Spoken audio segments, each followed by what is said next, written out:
wixii aan kala kulmay akhriska kitaabkana waa sababta igu kaliftay inaan muuqaalkan sameeyo.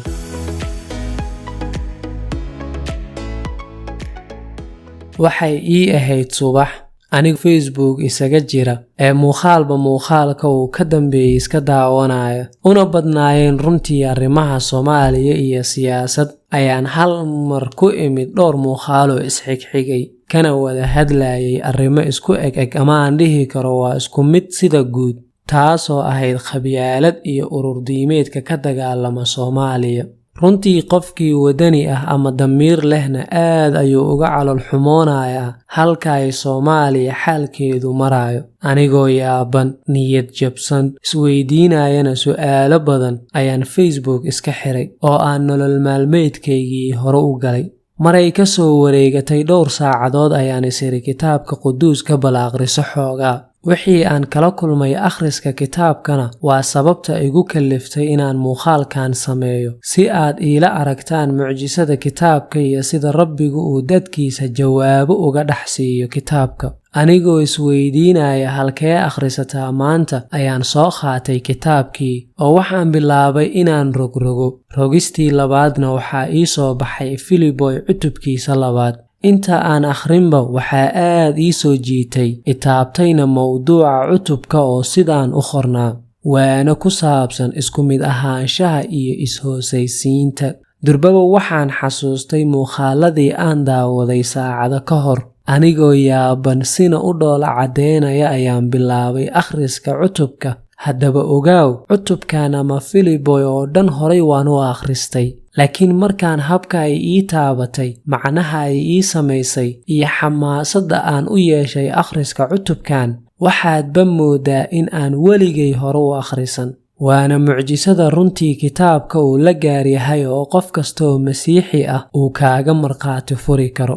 waan akhristay cutubkii, adigana waxaan kugu dhiirigelinayaa inaad si gooni ah u akhrisato, laakiin waxaan rabaa inaan halkan kugula wadaago aayadaha runtii sida goonida ah ii taabtay. waana aayadda 2 ilaa aayadda 5 waxayna leedahay sidan: farxadayda buuxiye inaad iskumaan ahaataan oo aad isku jacayl lahaataan, idinkoo isku niyo ah oo iskumaan ah. idinku waxba ha ku samaynina iskala qaybqaybin iyo faan bilaash ah, laakiinse wax walba ku sameeya is-hoosaysiin, idinkoo midkiinba midka kale ku tirinayo inuu kan kale isaga ka wanaagsan yahay. midkiin waliba yuusan fiiro u lahaan waxyaalihiisa, laakiinse midkiin waliba fiiraha u lahaado waxyaalaha kuwa kale. fakirkaas oo Ciise Masiix ku jiray idinkana ha idinku jiro. intaa markaan akhriyay xaqiiqatan way taabatay. markaa aragta sida maanta Soomaalida ay isku faquuqdo oo midba midka kale uu ku leeyahay aniga ayaa kaa laandheereysan, aniga ayaa kaa fiican, annagaa sidaa iyo sidaa ah, qolana ay dadka u dilayaan diin iyo caqiido darteed, waxaad dareemaysaa in aan joogno halkii ugu xumeed ee uu kitaabka nagaga digay. markii aan muuqaalada daawanayayna su'aalahan isweydiinayay waxaa ka mid ahaa: Soomaalidu waa dad wada dhashee, waa maxay sababta midba midka kaleeto uu u liido? waa maxay sababta ay isku dilayaan? goormee ka bixi doonaa dhibkana haysto haddaa Soomaali nahay? anigoo markaa su'aalahaas isweydiinayay ayaan Facebookii ka baxay iyadoona weli su'aalahaas igu taagan yihiin. waa tii aan kitaabka soo qabsaday, waxaana aaminsanahay in Rabbigu uu halkan igaga jawaabay su'aalahaygii, ama aan dhihi karo Soomaalida wuu u sheegay halka ay nabad, jacayl iyo badbaado ka heli karaan. waxaa laga yaabaa inaad isleedahay sidee?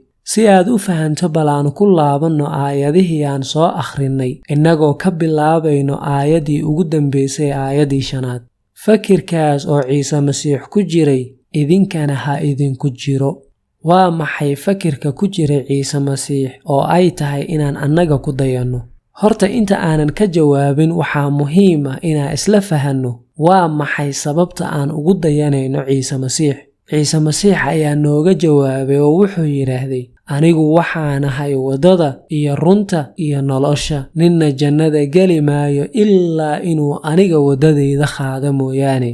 haddii ciise masiix uu yahay waddada lagu badbaado oo jannada lagu galayo, haddaba isaga ayaa ah qofka mudan in la rumaysto laguna daydo. Marka waa maxay fakirka ku jira ciise oo ay tahay inaan ku dayanno? ciise masiix waxa uu yidhaahday Yooxana cutubkiisa 15 aayadda 13, ninna ma leh jacaylkan ka weyn inuu nin naftiisa u bixiyo saaxiibadiis, oo ah in ciise masiix is-hoosaysiiyey ilaa dartaa uu u dhintay kadibna uu ka soo sare kacay. Marka fakirka ku jira ciise masiix wuxuu ahaa is-hoosaysiinta iyo jacaylka uu jeclaa dadka oo dhan bilaa xuduud.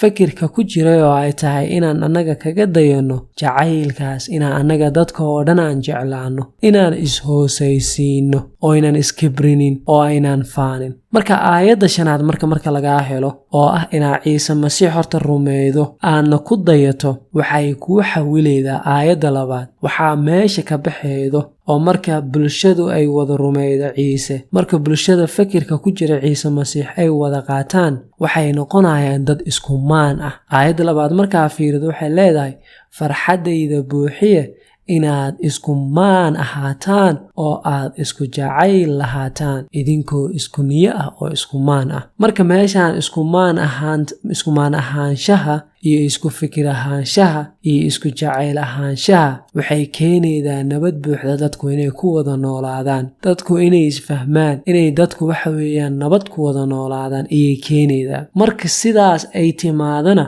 waxay ku xawilaydaa aayadda 3 oo haddaa fiirido waxaa daaqadda ka baxeedo iskala faquuqid iyo iskala qaybqaybin iyo faanka bilaashka ah. waxaa meesha ka baxeedo adiga qabiil hebel aad tahay, anaa kaa laandheeraysan, annagaa kaa geysisan, annagaa sidaa iyo sidaa ah ayaa meesha ka baxeedo. oo wax walbaba waxay noqonayaan, qof kastaba wuxuu noqonayaa inuu is-hoosaysiiyo, in midka kaleetaba uu hordarajeeyo, uu iska hormariyo iyay noqonaydaa. marka bulshadu markay iswada jeclaato, isku maan ahaato, la isku wada dhimriyo, waxa weeyaan midba midka kaleeto uu iska hormariyo, faquuqisna aanan lahayn, qabyaaladna aanan lahayn, dalku barwaaqo gaaraya. marka Soomaaliya maantadan waxay u baahan tahay waa ciise masiix, waayo halka kaliya nabad lagu helo, halka kaliya barwaaqo lagu helo, halka kaliya xasillooni lagu helo waa rumaysadka ciise masiix. kaliya deganaanta iyo barwaaqada dunida oo kaliya maahane,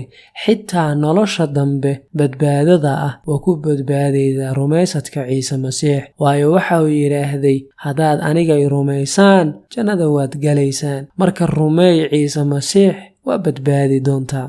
haddaan Soomaali nahay maanta waxaan u baahannahay jacaylka ciise masiix. waxaan ku soo xirayaa muuqaalkan aayadahan macaan oo ka hadlayo jacaylka Ilaah, jacaylka aanan laba wajiilaha lahayn, jacaylkaas inaad ila aragtaan oo ila dhuuxdaan.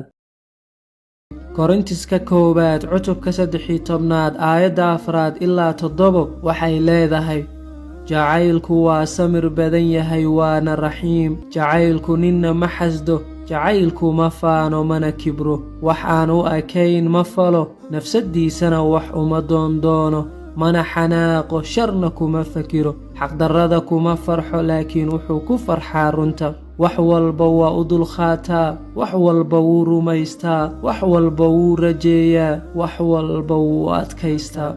kaalay oo ciise rumeey, kaalay oo jacaylkiisa qaado, kaalay oo ciise masiix xiriir la yeelo, waayo markaad xiriir la yeelato waxaad dareemi doontaa jacaylkiisa, waxayna awood kuu siinaysaa inaad dadka kale u jeclaato sida uu Ilaah kuu jecel yahay adiga. kaalay rumeey ciise, kaalay aad badbaadiday.